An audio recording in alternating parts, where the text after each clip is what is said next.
গৃহিণী হচ্ছে মেইন, আর বাকিগুলো তো অপশনাল। আপনি একটা মেয়ে যতই যাই হয়ে যাক, শেষ পর্যন্ত গৃহিণী যদি না হইতে পারে, পারফেক্ট ওয়াইফ হইতে পারবো না। আর যদি পারফেক্ট ওয়াইফ না হয় তাহলে সংসার সুখী রইব না, তাই না? এত চিপাতে করার কী দরকার? এই টপিকগুলো মানে এমন এসে কমন টপিক, কিন্তু কোন সাইডের থেকে করছে বুঝতেই পারতেছি, এরকম অবস্থা। কোন বিষয়টা বেশি কঠিন? বাংলা। বাংলাটা। হ্যাঁ। আচ্ছা, ধরেন যদি আপনি উত্তীর্ণ হয়ে যান, হ্যাঁ। আপনি বলছেন আপনি উত্তীর্ণ হবেন না, হ্যাঁ। আপনার সেই বিশ্বাস আপনার মধ্যে তৈরি হয়ে গেছে। হ্যাঁ। যদি আপনি উত্তীর্ণ হয়ে যান তাহলে আপনি কোন বিষয় নিয়ে পড়বেন?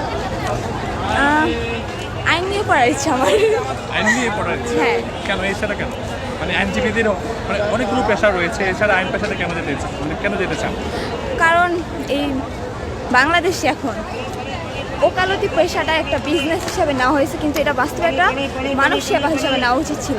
এখন মানে এমন হয় যে উকিলরা, আমার এই পার্সোনাল এক্সপিরিয়েন্স, উকিলরা টাকার বিনিময়ে কথা বলে, এরকম বলে যে টাকা যদি কম হয় কথা কম হবে, এরকম।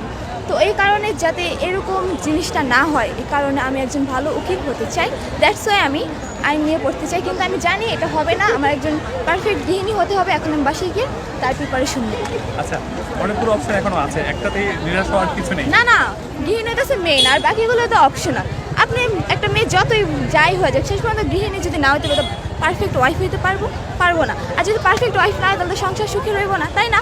একটা সুন্দর সংসারের জন্য ব্যারিস্টার বা উকিল যাই হোক না কেন, শেষ পর্যন্ত একজন পারফেক্ট গৃহিণী হওয়া উচিত, তাই না? তার মানে আমরা বলতে পারি ভালো পড়াশোনা করে আপনি গৃহিণী হতে চান। গৃহিণী হইতেছে মেইন, আর সাইড হইতেছে অন্য কোনো জব। মানে আপনি এটাই বোঝাচ্ছেন যে আমি যা কিছু করি না কেন দিন শেষে আমার গৃহিণী হতে হবে। হ্যাঁ, আমি গৃহিণী হব। আচ্ছা, বিকল্প অনেকগুলো অপশন আছে, এখন অনেকগুলো পরীক্ষা দেওয়ার সুযোগ রয়েছে। হ্যাঁ। পরীক্ষাতে অংশ নেবেন কিনা, বাকি যে পরীক্ষাগুলো? হ্যাঁ, ওটা তো নিতে দেবো। আমি রাজশাহী বিশ্ববিদ্যালয়ে আবেদন করছি, গুচ্ছতে করেছি, ব্যাস। সাথে কে আসছে? আব্বু, আমি আব্বুকে খুঁজতেছিলাম, তাই দেখলাম যে এই কি জানি পত্রিকার নাম, যাই দিন। এত কঠিন নাম কেন? যাই দিন। আমি যাবার মনে করছিলাম, সরি। আচ্ছা, আপনার কাছে কি সব কিছুই কঠিন মনে হয়? কঠিন করে যদি প্রেজেন্ট করে আমার সামনে কঠিন। যেমন আপনি বলছেন পরীক্ষাও বেশ কঠিন হয়েছে, আপনি কতটা কঠিন? আপনি নিজে কতটা কঠিন? আমি মোটেও কঠিন না, আমি খুব সহজ। এই কারণে কঠিন কথা বুঝি না, সহজ সরল দেখে। যদি কঠিন হইতাম তো কঠিন প্রশ্নটা আমি ঠিকই হয়তো বুঝতাম, তাই না?